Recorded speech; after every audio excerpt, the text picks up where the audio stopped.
Samsung কিন্তু কিছুদিনের ভিতরেই তাদের এ সিরিজের নতুন একটি ফোন আনতে চলছে। আর এই ফোনটির নাম হচ্ছে গ্যালাক্সি A07। আশা করা যাচ্ছে এটি একটি বাজেট ফ্রেন্ডলি স্মার্টফোন হবে। এই ফোনটিতে মোটামুটি যে সকল স্পেক রয়েছে সেগুলোই জানানোর চেষ্টা করব। এই ফোনটিতে 6.7 ইঞ্চির পিএলএস ডিসপ্লে থাকছে, যেখানে আশা করা যাচ্ছে যে 16 মিলিয়ন কালার সাপোর্ট থাকবে। আর কন্টেন্ট ওয়াচিং এর জন্য রেজুলেশন থাকবে 720x1600 পিক্সেল। ফোনটি কেমন ওয়েট হবে এবং ফোনটির থিকনেস সম্পর্কে আমি তেমন কিছু জানতে পারিনি। তবে ফোনটিতে হাইব্রিড সিম কার্ড স্লট থাকার সম্ভাবনা সবথেকে বেশি। অর্থাৎ আপনি যদি ২ টি সিম ইউজ করতে চান তাহলে মেমোরি কার্ড ইউজ করতে পারবেন না। আর যদি মেমোরি কার্ড ইউজ করতে চান তাহলে আপনাকে একটি সিম ইউজ করতে হবে। Out of the box Android 15 এ আসবে। আর চিপসেট হিসেবে থাকবে MediaTek MT6789 ভির মতো চিপসেট। আর এই চিপসেট কিন্তু খুব একটা পারফরম্যান্স সেন্ট্রিক চিপসেট না। অর্থাৎ ডে টু ডে লাইফের টাস্ক হ্যান্ডেল করার জন্য মূলত এই ফোনটি লঞ্চ করা হবে। আর এই ফোনটিতে কিন্তু অক্টা-কোর সিপিইউ থাকবে, যেখানে 2x2.2 গিগাহার্টজ Cortex A76 এবং 6x2.0 গিগাহার্টজ Cortex A55 এর থাকছে। আর জিপিইউ থাকবে ARM Mali G57। ৩টি র‍্যাম রোম ভেরিয়েন্টে এখন পর্যন্ত যতটুকু জানতে পেরেছি ৩টি র‍্যাম রোম ভেরিয়েন্টে লঞ্চ হবে। 4 GB RAM, 64 GB ROM, 4 GB RAM, 128 GB ROM, 6 GB RAM, 128 GB ROM. আর ২ টি ক্যামেরা থাকবে, যেখানে 50 মেগাপিক্সেলের মেইন ক্যামেরা থাকবে, তার সাথে 2 মেগাপিক্সেলের একটি ক্যামেরা থাকবে। আর মেইন ক্যামেরা দিয়ে সর্বোচ্চ 1080p 60 fps এ ভিডিও রেকর্ড করা যাবে। আমার কাছে যতদূর মনে হয় এই চিপসেটটি দিয়ে 1080p 60 fps টা সাপোর্ট করবে না, 1080p 30 fps পর্যন্ত সাপোর্ট করবে।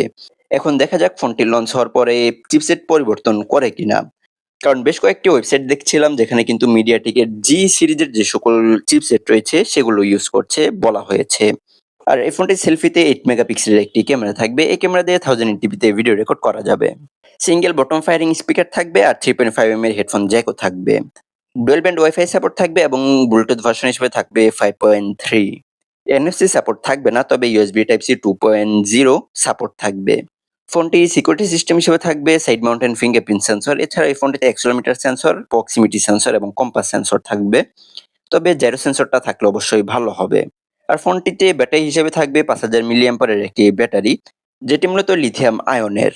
মোটামুটি আশা করা যায় যে 5000 মিলিঅ্যাম্পিয়ারের ব্যাটারি দিয়ে এই ফোনটি ১ জিবির মতো ইউজ করা যাবে। ব্লু, গোল্ড এবং হোয়াইট এই ৩টি কালার ভেরিয়েন্টে পাওয়া যাবে Samsung Galaxy A07 এই ফোনটি। আর এই ফোনটির ডাউনগ্রেড বা এই ফোনটির যে বিষয়গুলো আমার কাছে ভালো লাগেনি সেটি হচ্ছে যে বাজেটের ভিতরে এই ফোনটি লঞ্চ হোক না কেন, সেই বাজেটে যাতে এই ফোনটিতে ডিউ ডপ নচ বা ওয়াটার ডপ নচ না দেয়, এখানে যাতে পাঞ্চ হোল ডিসপ্লে দেয়। কারণ লিকস অনুসারে কিন্তু এই ফোনটিতে দেখা যাচ্ছে যে ডিউ ডপ নচই দিবে। আর এই ফোনটির ব্যাক সাইড এবং ফ্রেমে কিন্তু প্লাস্টিক থাকবে। তবে ক্যামেরার বামটা কিছুটা iPhone 16 এর মতো করা হয়েছে, যেটা দেখতে খুব একটা খারাপ লাগছে না। আর এই ফোনটির যে ডিসপ্লে রয়েছে তার চারপাশের চিহ্ন এবং বেজেল কিন্তু মোটামুটি বেশ মোটা হবে, যতটুকু এক্সপেক্ট করতে পারছি। সো এই ছিল আজকের এই ভিডিও। এই ফোনটি লঞ্চ হওয়ার পরে ফুল রিভিউ চান কিনা সেটাও চাইলে কমেন্ট বক্সে জানিয়ে দিতে পারেন। দেখা হচ্ছে খুব শীঘ্রই, সে পর্যন্ত ভালো থাকবেন, সুস্থ থাকবেন। যারা YouTube থেকে দেখছেন সাবস্ক্রাইব করবেন, আর যারা Facebook থেকে দেখছেন অবশ্যই পেজটিকে ফলো করবেন।